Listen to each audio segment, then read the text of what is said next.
Freud foi genial ao perceber que, para trazer o conteúdo do inconsciente para o consciente, era necessário distrair o eu. Mas como fazer isso? Como distrair aquele que estava o tempo todo querendo se manter no controle da situação para não sentir dor, para não sentir angústia, para não ter sofrimento?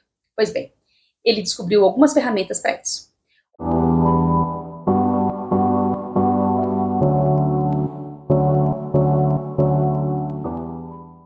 Freud entendia que deixar o paciente falar livremente, sem um roteiro, sem um script pronto, sem planejamento prévio, sobre qualquer coisa que ele estava sentindo, era um jeito de fazer com que esse eu ficasse distraído e aquele inconsciente viesse à tona, né? Ele subia para a consciência. Por exemplo, em meios de repetições, no tom da voz da pessoa, naquilo que a pessoa começa a desenvolver na fala dela, no discurso dela, e quando ela vai tocar num assunto, ela acaba se policiando, né? A pessoa acaba se reduzindo, ela acaba mudando o rumo da conversa, porque ali o analista, por um outro lado, como também uma das ferramentas, que é a atenção flutuante, ele vai fazer o quê? Ele vai fazer essa observação, ele vai ficar analisando, prestando atenção sobre essas vazões, né? Aonde o paciente ali no seu discurso livre, ele freia ou ele acelera, né? Se no tom de voz dele existe ali uma excitação, se existe uma tristeza.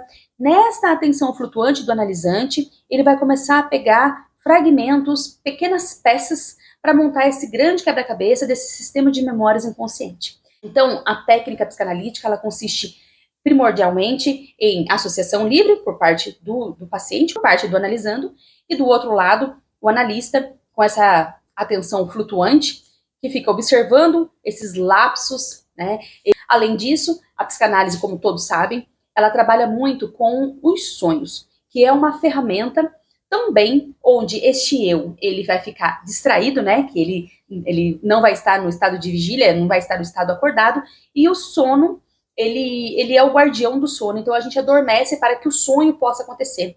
E neste sonho, esse momento que a gente tem de sonhar seria esse momento desse inconsciente subir. Mas como nós temos uma camada intermediária, não sei se vocês lembram, que é o subconsciente, então a gente tem a consciência, nós temos o subconsciente e temos o inconsciente. Então, para o inconsciente subir, existe uma segunda camada aqui. E essa camada, ela seria os nossos soldadinhos. Então, para o sonho subir para a consciência, sem ser percebido pelo subconsciente, tá?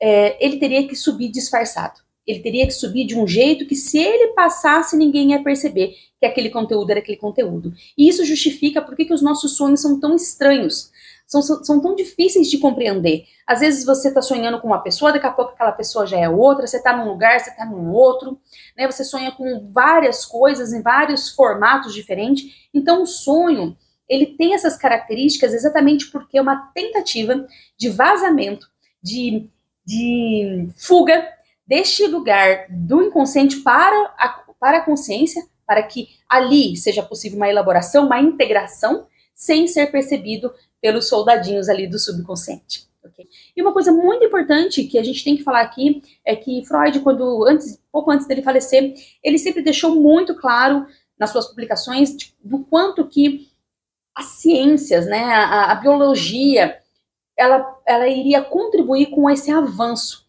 O quanto que eles iam ainda suplementar as informações quanto ao nosso sistema de memórias, né, ao que se constrói. Então, esse assunto é muito interessante porque vai falar sobre a nossa natureza, né, do que nós somos feitos e como nós somos feitos. Então, fica aqui a minha dica para que vocês continuem pesquisando e se compreendendo e se autoconhecendo, tá bom?